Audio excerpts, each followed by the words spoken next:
சொல்லுண்ணே. எனக்கும் அன்றைக்கி செம சண்டை மக்கா. என்ன பண்ணுவேன்னு தெரில. நான் வீட்டை விட்டு வெளியே வந்துட்டேன் கேட்டியா. நான் உன் ரூமுக்கு தான் இப்போ வந்துட்டுருக்கேன். நீ அவகிட்ட நான் உனக்கு கால் பண்ண எதுவுமே சொல்லாத அப்படின்னு என்கிட்ட ரொம்பவே அதிகமாக புலம்பிகிட்டே இருந்தாங்க. ஓகே நீ அண்ணே எல்லாம் சரியாயிருண்ணே. தம்பி மாதிரி சொன்னால் எவன் கேட்குறான் சார். நான் வீட்டில் ஸ்டே பண்ண மாட்டேன், நான் உன் கேம்பில் உன் ரூமில் ஸ்டே பண்ணுறேன் அப்படின்னு சொல்கிறாங்க.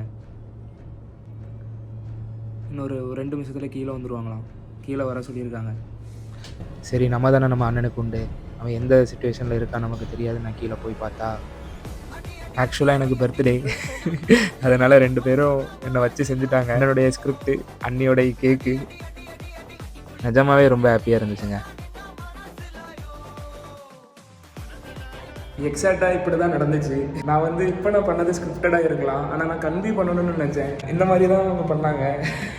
நான் நிஜமாக நம்பிட்டேன். ஆத்விக் இருக்கான்ல, அவன் ஓடி சித்தப்பா அப்படின்னு சொல்லிட்டு ஹாப்பி பர்த்டேன்னு சொன்னான்.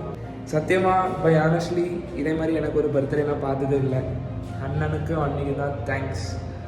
அண்டு அதில் பிளாகர்னு வேறு மென்ஷன் பண்ணிட்டாங்க. இனிமேல் பிளாக் பண்ணாமல் இருக்க முடியுமா? சவுத்து தள்ளுறோம்.